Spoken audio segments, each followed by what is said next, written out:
My son's wife, Emily, showed up at my house last Friday with a thick white envelope. No greeting. No smile. Just fear behind her eyes. She pushed the envelope across my table and whispered, "Take this money, and forget what you saw." My heart stopped. Because she didn't know. I had known her secret for months.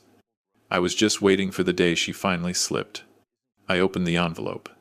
Cash, thick stacks of it. $40,000. "Why would I need to forget something?" I asked her. "That you never told me." Her face went pale. She thought she was buying my silence. But she had no idea that I already had the proof. The recordings. The photos. The truth she'd been hiding from my son for over a year. Before I tell you what happened next, tell me in the comments, where are you watching this video from? And if you believe secrets always come out sooner or later, like this video and subscribe. Because what Emily did next changed our entire family forever. Emily sank into the chair across from me, her fingers trembling as she tried to steady her breath. "Please," she whispered, "just take the money. It's everything I have saved." I pushed the envelope back toward her.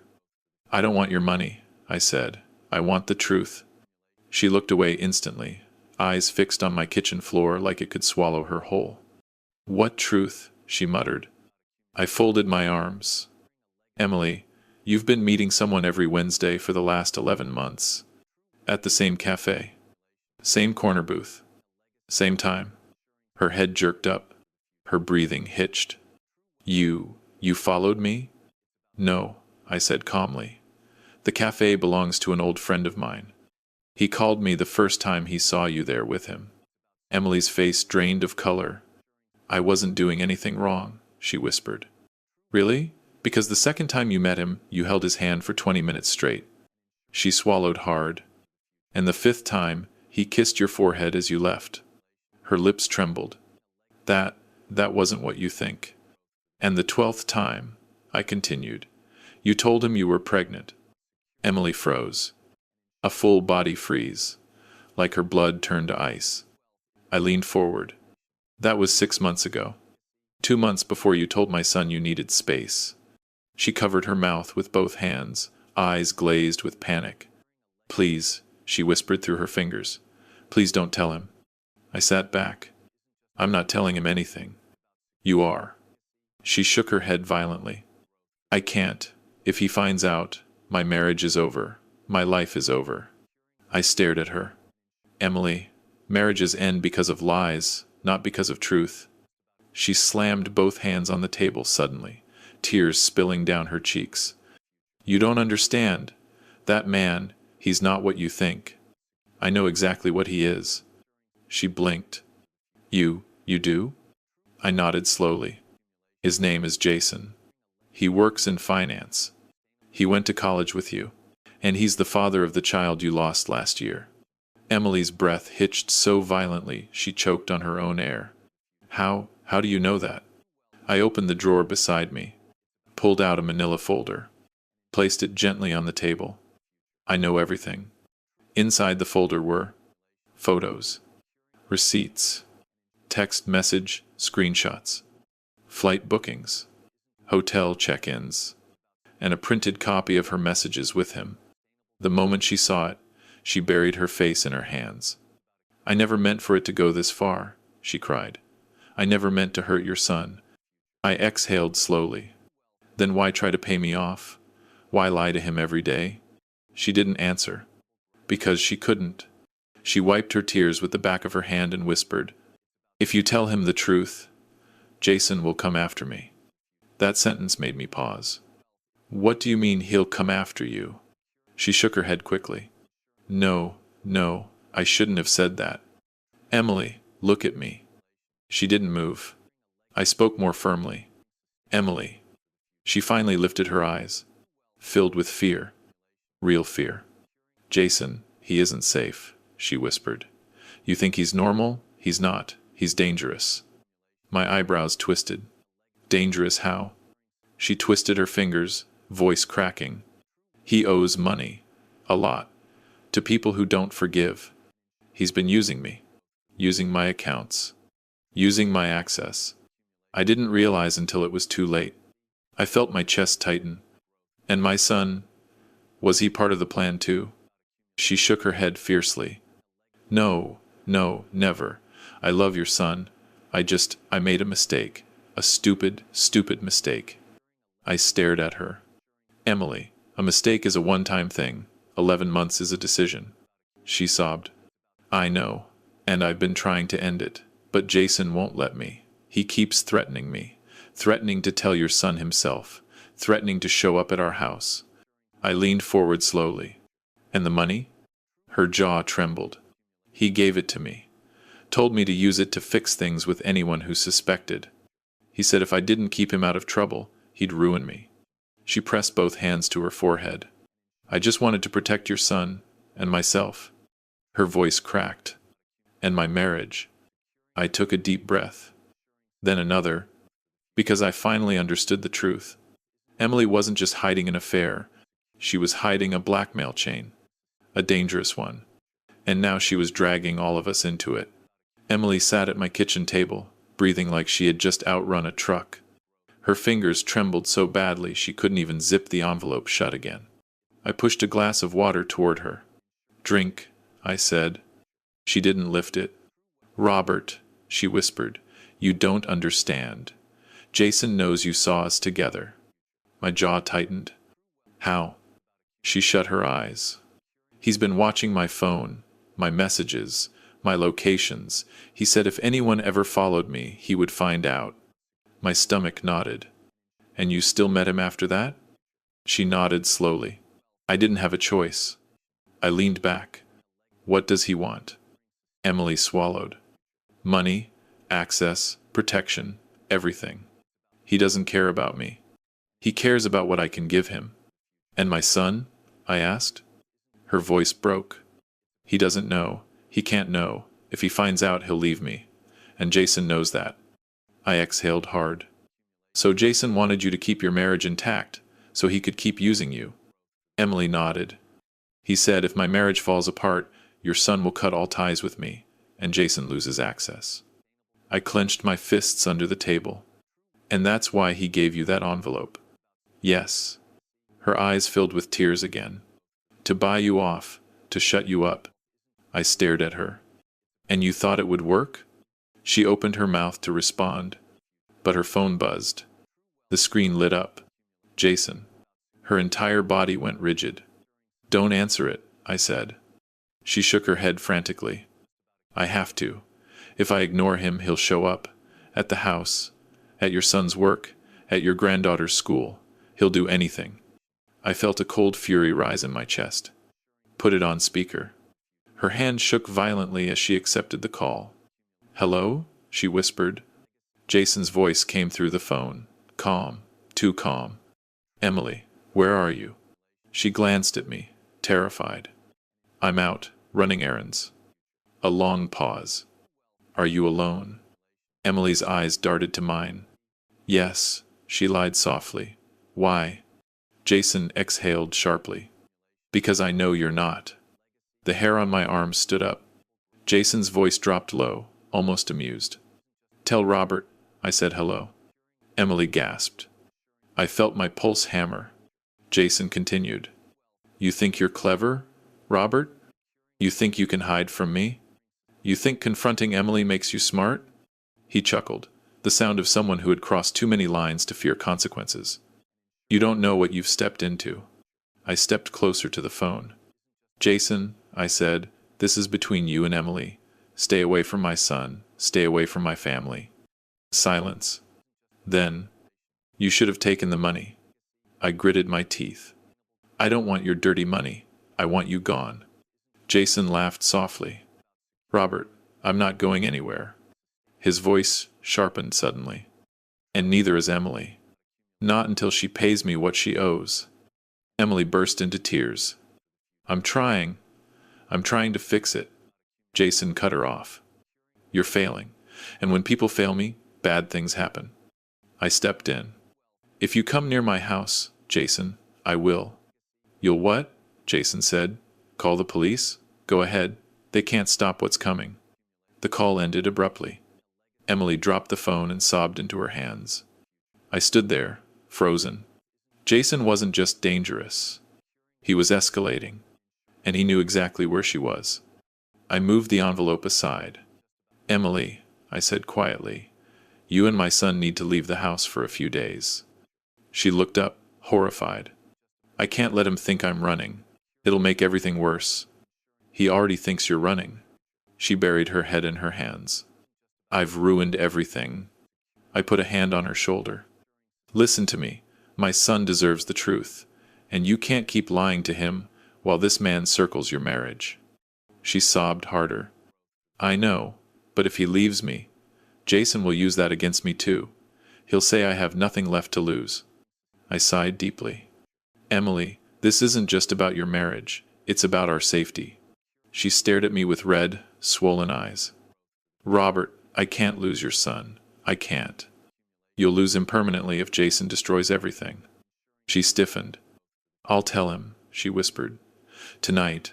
I'll tell him everything tonight. I nodded. That's the only way forward. Night came. My son, Daniel, arrived home around 7 p.m., unaware of the storm waiting inside. Emily sat on the couch, hands clasped, knees shaking. I sat across from them both. Dad, Daniel said, confused. What's going on? Why are you here? I looked at Emily. It's time, I said. She took a deep breath. And then she broke. Daniel, I haven't been honest with you. He stared at her. What do you mean? Tears poured down her cheeks. I made a mistake, a terrible mistake. I've been seeing someone dangerous, and I lied to you. I lied for months. Daniel froze. The world seemed to stop. What? Emily sobbed. I didn't love him. I swear I didn't. He was using me, threatening me. I was scared. Daniel shook his head, stunned. You cheated on me? She nodded weakly. I'm so sorry. Silence. Only her sobbing filled the room. Daniel turned slowly toward me. Dad, did you know? I didn't lie. Yes. His jaw tightened. And you didn't say anything? I needed her to tell you herself. His shoulders shook. He ran a hand through his hair. Emily, why him? Why this guy? She choked out the truth. Because he won't let me go. The room fell silent again. Then, a knock on the door. A slow, heavy knock. Emily's face went white. She whispered, Oh God, he's here. The knock echoed through the house again. Slow, heavy, deliberate. Emily grabbed Daniel's arm, trembling so violently she could barely breathe. Daniel, don't open it, she whispered. Daniel looked at me, fear flickering behind his eyes. Dad, is it him? I listened. One more knock, steady, patient. Yes, I said, it's him. Emily whispered something I never expected. He said if he ever knocks this way, it means he's not leaving without something. Daniel swallowed hard. What does he want? Emily's voice cracked. Me, or the money. I stepped forward. No one is giving him either. Daniel stood up suddenly. I'm calling the police. Emily grabbed his hand. No, if he hears you call, he'll break the door. I put a hand on Daniel's shoulder. Let me handle this. He looked at me. Dad, he's dangerous. I know, I said calmly. That's why I'm the one who answers. Daniel hesitated, then nodded. Another knock. Louder. I walked toward the door, my heart pounding harder than it had in years. When I reached the entryway, I didn't open the door yet, just looked through the peephole. Jason stood on the porch, hands in his pockets. No smile. Just a look of cruel patience. He lifted his chin slightly, as if he could sense I was watching. I opened the door, but only a few inches. What do you want? I asked. Jason smirked. Good evening, Robert. I see you've been busy. I didn't blink. You need to leave. He raised an eyebrow. That's not how this works. I kept my voice firm. You're trespassing. The police are on their way. Jason laughed quietly. No, they're not. Emily wouldn't risk that. She knows calling the police is the last thing she should do. Behind me, I heard Emily gasp. Jason leaned forward slightly. Where is she? I blocked the doorway. Not here for you. His eyes darkened. Move. No. Jason tilted his head. You're old, Robert. Don't make this harder. My age isn't your concern. He smirked again. You think you know what's going on? You think Emily told you everything? My jaw clenched. She told us enough. Jason's smile grew colder. She told you what she wanted you to hear. I didn't react. He continued. She didn't tell you that she moved my money through your accounts, through your name, through your business. The blood drained from my face. What? Jason nodded slowly. Yeah, while you were busy playing retirement, she was using your information to launder. She changed a few emails, approved a few transactions, signed a few papers. He leaned closer. You should be thanking me, Robert. If I hadn't told her to come clean, you'd be in jail by now. My breath caught. Behind me, I heard Daniel whisper. What is he talking about? I didn't take my eyes off Jason. You're lying. Jason smirked. Am I? He pulled a folded paper from his jacket pocket and held it up. My signature. On a document I had never seen. Daniel stepped closer behind me. Dad, is that real? It's forged, I said. Jason shrugged. Maybe, but the banks won't see it that way. He slipped the paper back into his pocket. So, here's what happens now, he continued calmly.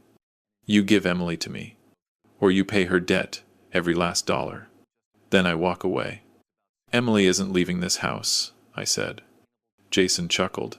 Fine, then you pay. Daniel stepped beside me. Get off our property. Jason ignored him. You have 48 hours. After that, everyone pays. Emily's voice broke from behind us. Jason, please stop.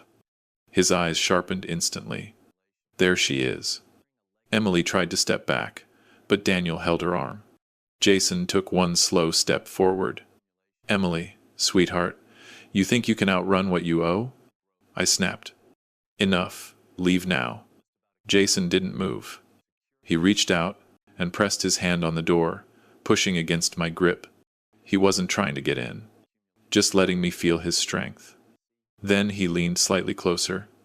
I know where your granddaughter goes to school, he whispered. A bolt of ice shot through my chest. You leave my family out of this. He smirked. That depends on Emily. Emily sobbed behind me. Jason stepped back. His voice was low, almost bored. 48 hours. Fix this, or I fix it for you. Then he turned and walked away. Not rushed. Not afraid. Like he owned the street. I shut the door immediately. Emily collapsed into a chair, sobbing uncontrollably. Daniel was frozen, shaking with fury.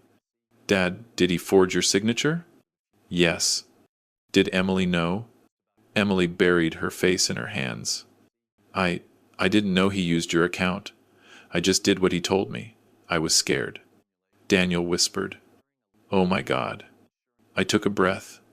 Emily, you're going to the police. Tonight. She shook her head violently. He'll kill me. He'll kill all of us. Daniel leaned down in front of her, voice low but fierce. You lied. You cheated. You made horrible choices. But you aren't alone anymore. Emily sobbed harder. I stood still for a long moment, thinking. Then I said, We're going to end this.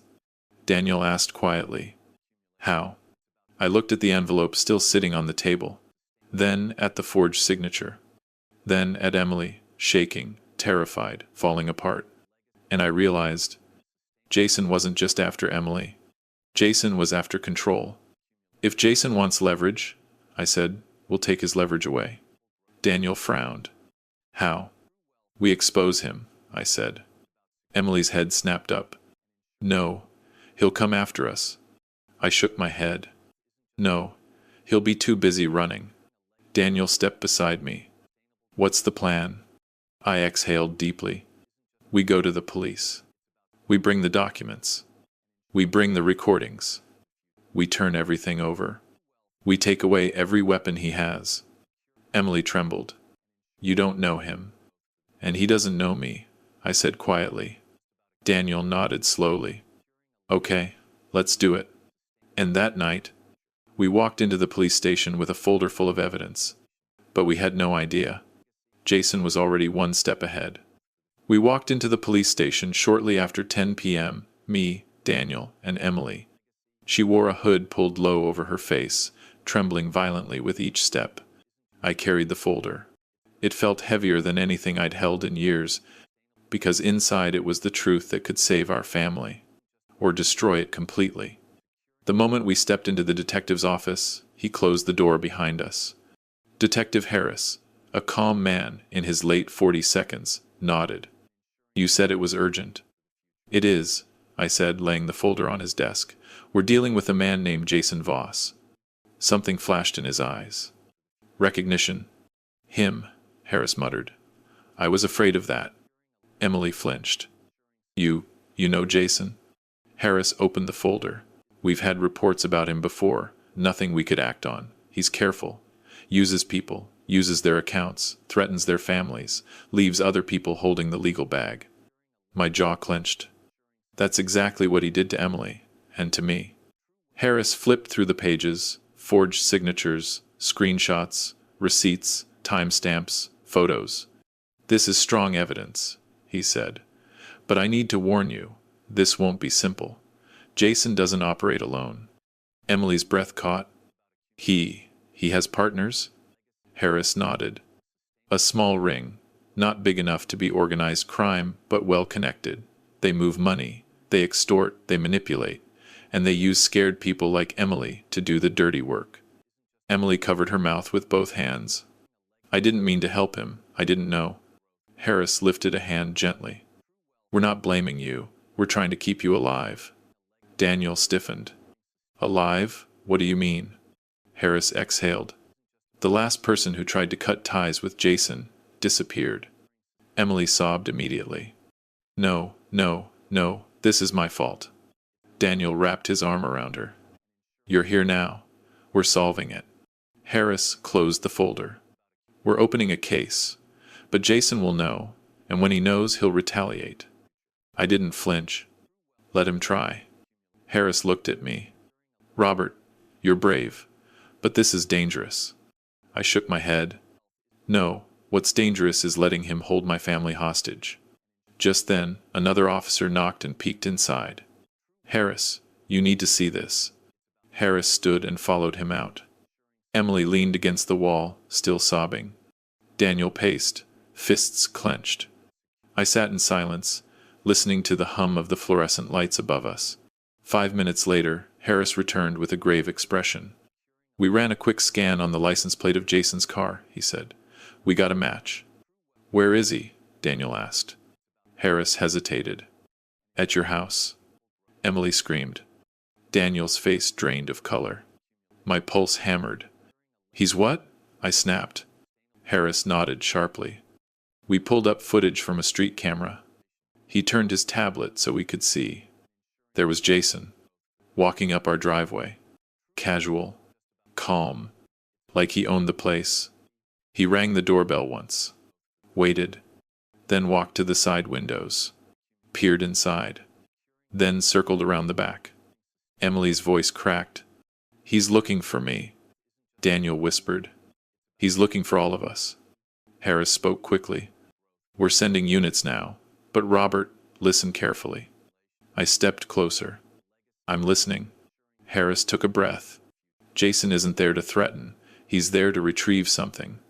Emily froze. No, I didn't give him anything. Harris shook his head. Not from you. From Robert. I stiffened. From me? What does he think I have? Harris looked straight at me. He thinks you found the ledger. My stomach twisted sharply. The what? Harris explained. Jason keeps a physical ledger, a notebook with every illegal transaction, every victim, every forged signature, every debt. If anyone ever finds it, his entire operation collapses. Emily gasped. He thinks Robert has it? Why? Harris opened the folder again and pointed. This photo. It was one I had printed, a picture of Emily and Jason exchanging envelopes. Harris said, "In this photo, he's handing Emily something. He knows the cops might assume it was the ledger, and if he thinks Robert got it from her, he'll come for him." Emily shook her head frantically. "We never had any ledger. He never gave it to me. He always kept it with him." I looked at the detective. "So, Jason thinks I'm the only person standing between him and prison." Harris nodded slowly. "And that makes you his biggest threat." Emily cried harder. "This is my fault. All of it." I stepped toward her. "No, Jason did this, not you." Daniel stood up suddenly. "Detective, what happens now?" Harris moved fast. "We're putting all of you in protective custody, tonight." Emily panicked. "No, I can't leave. What if Jason sees us? What if he follows?" Harris shook his head. "We're taking you through the back exit. We'll relocate you until Jason is arrested." Daniel looked at me. "Dad, do you think he'll try to break in?" I didn't answer, because I already knew the truth. He wouldn't try. He already did. Harris continued, "We have a unit en route, but—" Before he could finish, another officer rushed in, pale and breathless. "Detective, we just received a call." Harris tensed. "What happened?" The officer swallowed. "Jason's car was found, abandoned. Still running. Driver's side door open." Emily let out a choked sob. "No," the officer continued, "and the neighbor reported seeing him jump a fence and run through your backyard." Daniel's voice cracked. "Dad, he's trying to get something inside." I froze. And then, suddenly, the truth slammed into me. Jason wasn't looking for Emily. He wasn't looking for me. He was looking for something else. Something he had hidden in the house. Something he needed back, before the police found it. Emily whispered, "Oh God, he left something inside. Something he doesn't want you to find." I nodded slowly. "Yes." And for the first time since this nightmare began, I realized Jason is more afraid of what's in our house than what any of us can do to him. The police escorted us through the back exit of the station. 3 patrol cars surrounded us as we drove toward my house. Blue lights off, silent, cautious. Emily trembled in the back seat. "He hid something in the house." "I know it," she whispered. "He always wanted to check things when he visited. He always told me to stay in the kitchen." Daniel clenched his jaw. "He used our home as part of his scheme." I stared out the window. "No. He used our home as a hiding place." When we arrived, officers swept the front yard. 2 more circled the sides. Then Harris signaled us forward. "Stay behind me," he said. We stepped into the house slowly. Lights still on. Everything exactly where we left it. Except the hallway closet door was cracked open. Harris motioned for caution. 2 officers moved in, weapons drawn. The closet was empty, but the drywall behind the coats had a square cut into it. A panel. An access point. Harris stepped closer and pressed his fingers along the edges. "It's been opened recently," he said. "Someone was inside this." Emily gasped. "Oh my God, that's where he kept it. That's where he hid it." Daniel choked out. "He hid his ledger in our house?" I stepped forward. "Open it," I said. Harris pulled the panel off. Behind it, wrapped in black plastic, was a thick, battered notebook. No label. No title. Just a leather cover scarred by years of use. Harris's eyes widened. "That's it. That's the ledger." Emily covered her mouth, shaking. "He said no one would ever look in a family home. He said no one suspects nice houses, quiet houses." Daniel whispered. "He used us as a shield." But before we could process it further, a loud crash sounded from the backyard. Officers rushed to the back window. "Detective! Movement outside! Someone running along the fence." Harris stiffened. "That's him. Jason's still here. He's trying to escape." Emily started crying again. "He came back for the ledger." But Harris shook his head. "No, he came back to destroy it." He clutched the notebook protectively. Take them outside. Get them into the cars. Now. Officers surrounded us and rushed us to the driveway. Jason tore across the backyard, sprinting for the trees, but officers closed in fast. They cornered him against the fence. "Jason Voss," an officer shouted. "Hands up, don't move." Jason froze, finally realizing the game was over. For the first time, I saw fear in his eyes. Not anger. Not confidence. Fear. Because he saw Detective Harris holding the ledger. Jason tried one last desperate lie. "That's not mine. I don't know what that is." Harris smirked. "Then you won't mind if we read every page." Jason's face collapsed. Officers grabbed him, cuffed him, and dragged him toward the patrol car. As he passed us, he glared at Emily. "This is your fault." Emily shook her head through tears. "No, this is your fault. And it's over." Jason spit on the ground. "You're all dead without me." I stepped forward, eyes locked on him. "No, my family finally gets to live without you." Jason was shoved into the police car. The door slammed. The car drove away. Emily collapsed onto the porch, sobbing with relief. Daniel pulled her into his arms. I looked at Harris. "You've got everything you need?" He held up the ledger. This will bury him, and everyone he works with." Finally, it was over. Emily started therapy. Financial counselors. Support groups. Daniel forgave her slowly, painfully, but genuinely. And I sat on my porch one evening, looking out at the sunset, when Daniel sat beside me. "Dad," he said softly. "Yes. If you hadn't stepped in, I don't know what would have happened to us." I put my hand on his shoulder. "That's what fathers do." Did you like my story? Tell me in the comments where you're watching from. Don't forget to like the video and subscribe. More life stories are waiting for you.